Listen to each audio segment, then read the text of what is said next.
Bismillahirrahmanirrahim.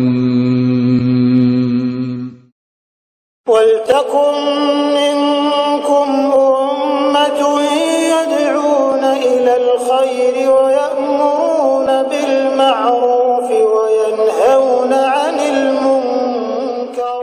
Assalamualaikum warahmatullahi wabarakatuh. Itu ada sebuah kitab yang saya baca, ya, di antara 40 adab dalam bermajelis ilmu. Ya. Sebenarnya salah satu adabnya sekalian, ada ki masuleka, ada ki duduk baru datang guru tak. Itu yang paling bagus. Itu sudah ada ki duduk baru datang kita punya guru. Itu bagusnya begitu, ya. Karena itu menunjukkan kesungguhan kita. Keberkahannya besar, ya, pengorbanannya besar, maka hidayahnya juga besar. Kita sekalian, semua ini butuh apa? Butuh hidayah. Saya masuk kembali bahwa hidup ini butuh dibimbing. Lapor riwayatkan sama Allah, ya Rabb, saya butuh. Dan saya buta berjalan, ya Allah, kalau Engkau tidak bimbing saya. Lemaki. Yang saya katakan di hadapan para profesor, saya bilang, jangan pernah andalkan kita punya otak kita yang kecil. Jangan pernah andalkan kita punya ilmu sangat kecil itu. Sangat. Rencana Allah itu maha hebat sekali, Mas. Rencana Allah itu hebat sekali. Kita rencana begini. Oh, hebat Allah. Kalau Allah mau menghinakan kita, Mas, hina ki. Tidak ada yang pernah hitung bagaimana rencananya Allah. Wa makaru wa makarallah wallahu khairul makirin. Kita punya banyak rencana, begini. Tapi kalau tidak ada hidayah, sekalian, menyesal dalam hidup kita. Jangan pernah rancang sebuah perjalanan hidup, perjalanan membina anak kita, perjalanan menghadapi rumah tangga, perjalanan menghadapi pekerjaan kita, sekalian, kalau tidak konsultasi sama Allah. Minta konsultasi sama Allah. Ya, dan betapa besarnya masalah, tapi pertolongan Allah jauh lebih besar daripada masalah yang kita hadapi. Situlah seorang mukmin itu mengamalkan doanya Ashabul Kahfi. Apa doanya? Rabbana atina min ladunka rahmah wa hayyi' lana min amrina rasyada. Rabbana atina min ladunka rahmah, ya Allah, saya mau rahmat-Mu. Kalau Engkau punya rencana itu adalah rahmat, iya, maka meskipun jin, seluruh makhluk manusia ini mau bikin makar buat kita, tidak bisa. Tidak bisa. Kalau makarnya Allah itu adalah lebih hebat. Dan ini bukti-bukti Allah sudah tentukan, sekalian. Maka kita melapor sama Allah, ya Allah, saya butuh sama Engkau. Saya kecil di hadapan-Mu.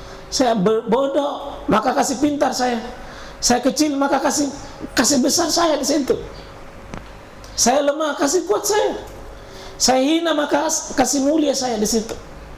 Itu bagus melapor sama Allah dengan penuh hati yang penuh ketawaduan, ya Rabb, saya ini bengkok kalau Engkau tidak luruskan. Ya. Bagaimana Nabi Yusuf alaihissalam di saat datang godaan, bukan main, godaannya sangat besar. Tapi Nabi Yusuf mengatakan, illa ma rahima rabbi, kecuali Engkau rahmati saya, Allah, saya bisa lulus. Ya. Jadi antum yang punya jabatan hari ini, jabatan bagus, kasih tahu Allah, ya Rabb, saya tidak bisa lulus di jabatan ini kalau Kau tidak tolong saya. Ya, tolong para jamaah yang ikut di majelis Zoom, ya, adab-adabnya tetap dipenuhi.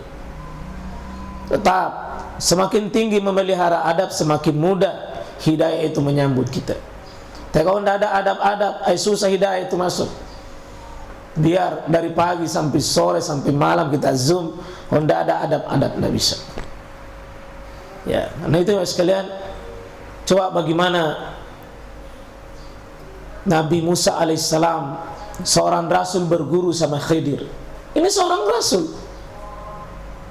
Cari ilmu sama bukan rasul, tapi dia menjadikan seperti budak dirinya di hadapan Khidir, pada seorang rasul yang satu-satunya nabi langsung Allah katakan wa kallama Allahu Musa taklima.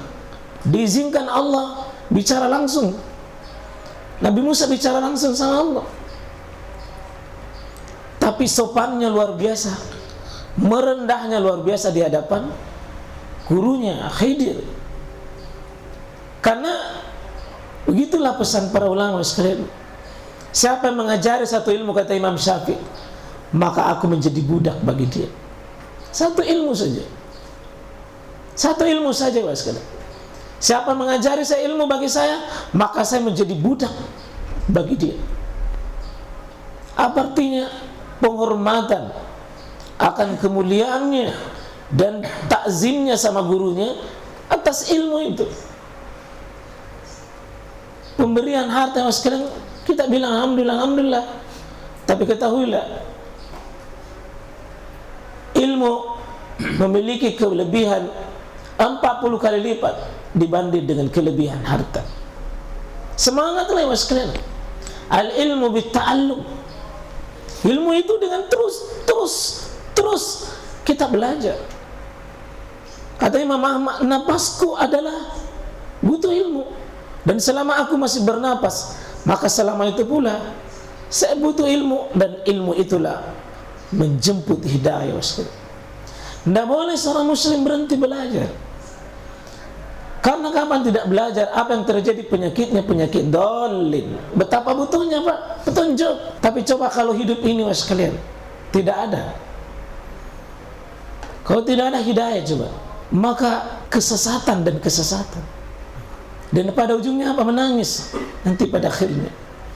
Yang seharusnya halal kita haramkan, kemudian yang haram kita halalkan, yang boleh kita mengatakan tidak boleh. Itu yang terjadi hari ini, Mas. Kenapa kita cuek dengan ilmu? Ya, kita tidak menjemput ini hidayah. Nah, ada juga orang semangat sesaat, padahal dia masih lanjut hidup. Coba kan, kalau semangatnya hanya awal mula saja, seterusnya dia tidak. Ini yang terjadi, banyak pembangkangan pada Allah Subhanahu wa Ta'ala. Maka fa imma ya'ti'annakum minni hudan faman tabi'a hudaya fala khaufun 'alaihim wala hum yahzanun. Ya. Maka ketika nanti ada hidayah, orang yang bawa hidayah, jadi ada orang bawa hidayah. Ada orang bawa hidayah kepada kita sekarang. Tolong jangan pernah mengatakan hidayah belum ada, Allah belum kasih hidayah. Lamanya mau dipasang itu hidayah. Cuma kita tidak mau ambil, atau cuek, tidak mau ambil itu hidayah. Semoga setan tidak kasih lupa saya. Jadi kalau hal-hal yang negatif itu setan dibawa. Kalau hal-hal yang baik kita bawa Allah. Itu adabnya. Mirip di surah Al-Baqarah. Ini semua kasus. Qala ihbita. Kalau ihbita ini berarti Adam itu. Adam dengan istrinya. Kalau ihbitu itu sudah Adam, Hawa dengan termasuk iblis itu. Waktu diusir dari surga, turun, kau turun. Ikbita minha jami'a, kau turun semua dari sini, dari surga ini semuanya. Artinya hidupnya itu rendah, dari yang maha tinggi turun ke bawah. Surga itu tinggi, Pak. Akibat apa? Akibat dosa. Sudah diberi hidayah oleh Allah, melanggar. Ba'dukum li ba'din. Ya, satu sama lain di antara kalian. Nanti ini fa imma ya'ti'annakum minni hudan faman tabi'a hudaya fala yadillu wala yashqa. Ini jika nanti dapat yang membawa hidayah dari saya, ada orang nanti yang bawa hidayah dari saya, maka Allah mengatakan faman tabi'a hudaya, siapa yang ambil hudayah, petunjukku itu, fala yadillu wala yashqa. Ini jika nanti dapat yang membawa hidayah dari saya, ada orang nanti yang bawa hidayah dari saya, maka Allah mengatakan faman tabi'a hudaya, siapa yang ambil hudayah, petunjukku itu, fala yadillu wala yashqa. Ini jika nanti dapat yang membawa hidayah dari saya, ada orang nanti yang bawa hidayah dari saya, maka Allah mengatakan faman tabi'a hudaya, siapa yang ambil hudayah, petunjukku itu, ini siapa yang mengambil petunjukku, berarti nanti ada orang yang tidak ambil. Ada yang tidak ambil, Pak. Jadi cuma kita itu dikasih semua nih. Cuma ada yang ambil, ada yang tidak. Ditolong, maksudnya jangan pernah mengatakan Allah belum kasih saya hidayah. Enggak, kita kasih tahu, saya belum ambil hidayah dari Allah. Ya. Bilang kenapa belum menutup aurat? Jangan bilang Allah kasih belum hidayah. Salah itu. Kasih tahu, saya belum ambil hidayah. Bukan belum dikasih. Kalau ada laki-laki suka salah sendiri di rumah, jangan bilang Allah belum kasih hidayah. Enggak. Kita yang tidak mau ambil itu hidayah. Jelas ya? Kalau ada belum mau berhenti merokok dan bilang Allah belum kasih hidayah, enggak. Kita yang tidak mau ambil. Jadi nanti siapa yang mengambil petunjuk itu, petunjuk saya, jaminannya nih. Fala yadillu wala yashqa. Maka dia tidak akan sesat dan tidak akan celaka.